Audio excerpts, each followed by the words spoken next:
ilgos, užsitęsusios, tokios sudėtingos dėrybos, tai yra prasto pardavimo pasiekmė. Jeigu labai daug derasi, labai ten velkasi, reiškia, nelabai smarkiai reikia. Prastai parduot. Jie visi dabar treniruojasi. Mes targi žinom. Vaikšto į kursus, skaito knygas, treniruojasi. Sako, žinokit, mūsiškiai nejaukiai jaučias.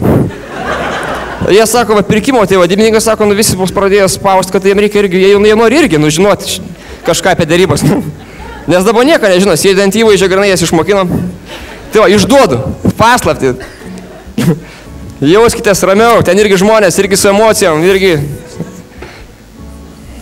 Jos irgi viskas veikia. 6, sako, pasim daugiau žmonių, nors ir valyta. Danutė, gali... Turi laiko, biški prisės, man reikia ant skaičiaus. Bet 7, dar jai vizitkę duot prezidentą. Jeigu tik paprašai 25%.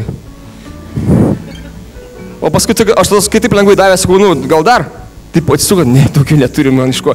Bet tiesiog, pastatys ta, kad tie žmonės, kurie suspėja žymiai daugiau nei kiti, per metus, per dešimtmetį, per gyvenimą, jie išsiugdo įprotį didesnę dalį laiko investuoti, neišvaistyti. Na, aš tai galvoju, pavyzdžiui, galvokit taip, kad jeigu darbuotojai, jūsų darbuotojai visi gautų palikimą iš Amerikos didžiulį, arba auksą puodą visi laimėtų. Noriu pasakyti, dėl pinigų galėtų nebeiti darbą. Jeigu norėtų, galėtų nebeiti darbą visą gyvenimą. Kiek iš jų vis tiek ateitų kiekvieną rytą vien tam, kad šalia jūsų pabūtų su jumis pabendrauti. Žinant iš to, kad kūno kalba ir intonacija labai svarbu, aš gal paminėsiu tipinės, kabutėse klaidas arba dalykus, kurių reikėtų vengti, kalbant stojant viešų autorių. Bet pati blogiausia klaida, kokia gali būti susijusi su stovėsene ir su kūno kalba, tai yra skydas. Kas yra skydas? Skydas, kai tu bandai pasislėpti už daiktų. Jaudintis normalu.